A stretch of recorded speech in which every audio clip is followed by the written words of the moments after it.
Good day everyone, we are from section 51 and today we'll be presenting our group project for the Finite Element Method course. Our analysis focuses on simulating and understanding the behavior of an I-beam using finite element modeling in Abacus. My name is Thaddeus and I'll be covering the introduction and part A of this project. This project investigates the structural behavior of a simply supported I-beam subjected to a uniformly distributed load of 7 kilonewtons per meter. To approach this, we use two methods which are analytical calculations using beam theory and finite element analysis using Abacus Student Edition. The beam itself has the following properties: a Young's modulus of 200 gigapascals, a Poisson's ratio of 0.3, a moment of inertia equal to 30.2 times 10 to the power of 5 millimeters to the power of 4, a thickness of 4 millimeters, and a yield strength of 250 megapascals. These values remain consistent across all simulations and calculations. Our analysis includes several components. First, we model the beam with different mesh densities to observe the diffraction and rotation patterns. We also perform baseline analytical calculations using Euler-Bernoulli beam theory. Then, we compare the simulation results with the theoretical values to assess their accuracy. We also analyze whether the beam stays within the elastic range under the applied load and finally estimate the minimum output lift, or delta. This combined approach allows us to connect theory with simulation and helps highlight the strengths and limitations of both methods in structural analysis. Now, moving on to part A of the project. In this section, the task is to model the I-beam using only two beam elements in Abacus. The beam is simply supported using a pin and a roller support under a uniformly distributed load. The objective is to determine the vertical deflection, denoted as V, and the rotation, denoted as V prime, both at the midspan of the beam. In the Abacus simulation output shown here, we can see the displacement magnitude plot. The maximum deflection occurs exactly at midspan and is approximately 38.89 millimeters, shown by the red zone.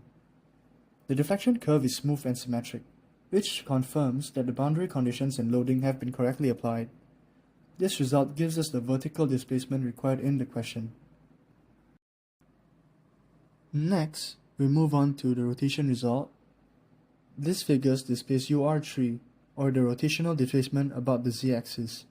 At midspan, the beam reaches a maximum rotation of approximately plus minus 0.0306 radians, while the rotation at both supports is 0, as expected for a simply supported beam.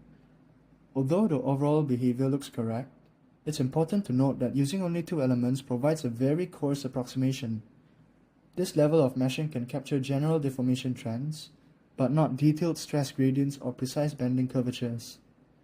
These limitations will become clearer when we compare the results to analytical values in part B, and then refine the mesh further in part C. That concludes my section. Thank you. I'll pass it on to the next person. Hello, I'm Jai Yu. I will present question B.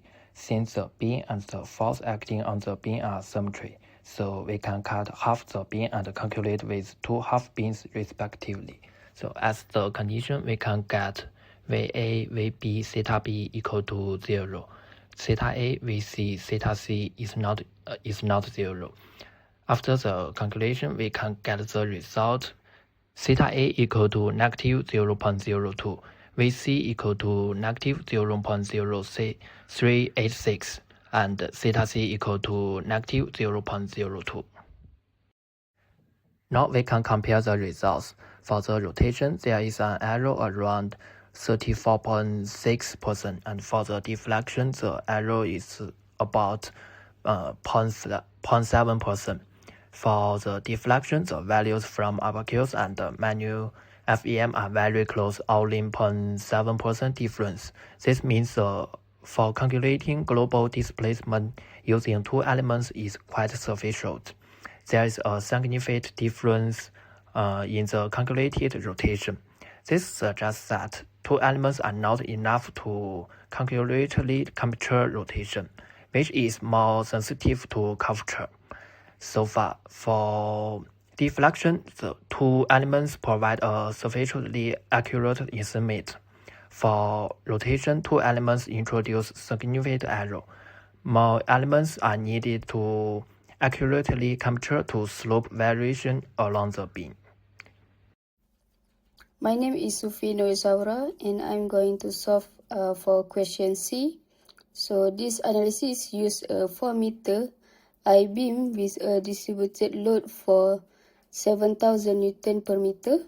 The beam material is steel with an elastic modulus for 200 gigapascal and a second moment of area of 30.2 multiplied by 10 power of 5.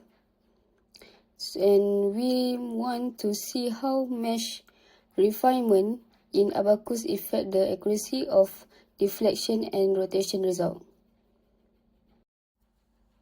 In this part, I compare manual calculation with abacus simulation result. For the cos mesh with two elements, the deflection is 0.0310 meter and the rotation is 0.0250 radian. The error is about 20%.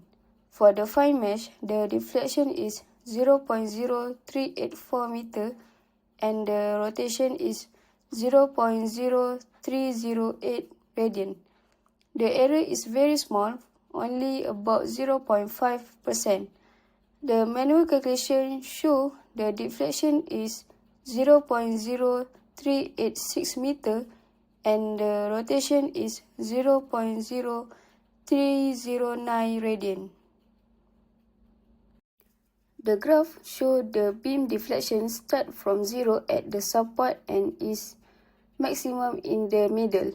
This is the expected shape for a simply supported beam under uniform load. The cos mesh gives lower deflection and the rotation, while the fine mesh gives results that are almost the same as manual calculation. This shows the results are accurate and mesh convergence is achieved. In conclusion, the abacus simulation is accurate and matches well with the manual calculation when using a fine mesh. This shows that finite element analysis is reliable if we use enough element. Thank you. Assalamualaikum and hi, my name is Safia binti Abdul Hamid. I will cover for part D. So in part D, we analyze the internal force distribution along the I-beam, specifically the shear force and bending moment under a uniformly distributed load of 7,000 Newton per meter across a 4-meter span. From the analytical method, the shear force diagram shows a linear decrease from 40,000 Newton at the left support to negative 40,000 Newton at the right support, with 0 at mid-span. This is expected behavior for a simply supported beam under uniform loading. In comparison, the abacus simulation showed similar results. Shear force ranging from 12,600 Newton to negative 12,600 Newton. Although slightly lower, the overall trend and symmetry match the theory well. For the bending moment, both analytical and simulated diagrams show a parabolic curve peaking at 40,000 Nm at mid-span.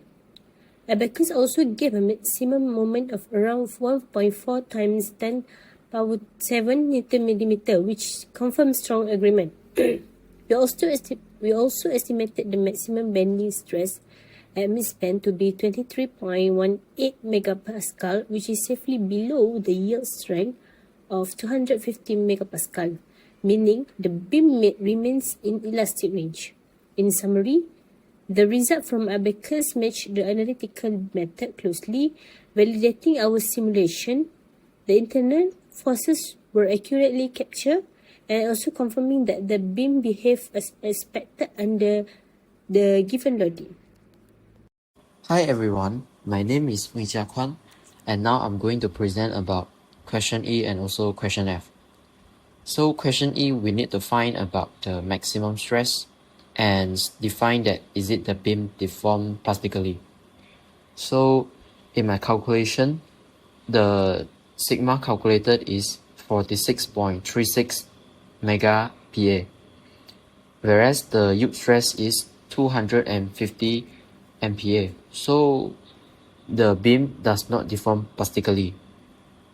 Then about the question F, we need to estimate the minimum sigma of the platform that should be lifted to avoid the material to yield. So in my calculation, the sigma calculated is 3.86 times 10 to the power of negative 6 meter. And so on. We need to avoid the yielding. We also need to calculate the maximum stress. So the result I get is 7.55. And next, I use moment max to calculate the deflection. So the answer is 19.54 times 10 to the power of 3 kilometer. So whereas the value get is too large than the realistic, this suggests that the wider given load and material properties, so the beam would not reach the plastic deformation under the normal operating condition. And now I'm going to present about the discussion. So in part E, the calculated stress, as I mentioned before, is 46.36 MPa, which is smaller than yield strength, 250 MPa. So the beam does not undergo the plastic deformation. And this suggests that the beam remains within its elastic range and ensure it behaves predictably without permanent deformation. How about in part F? The extreme result highlights that under the normal operating condition, the beam will not yield and the beam will remain safely within the elastic range under the applied loading. And it also demonstrates the adequacy of the design for typical load condition.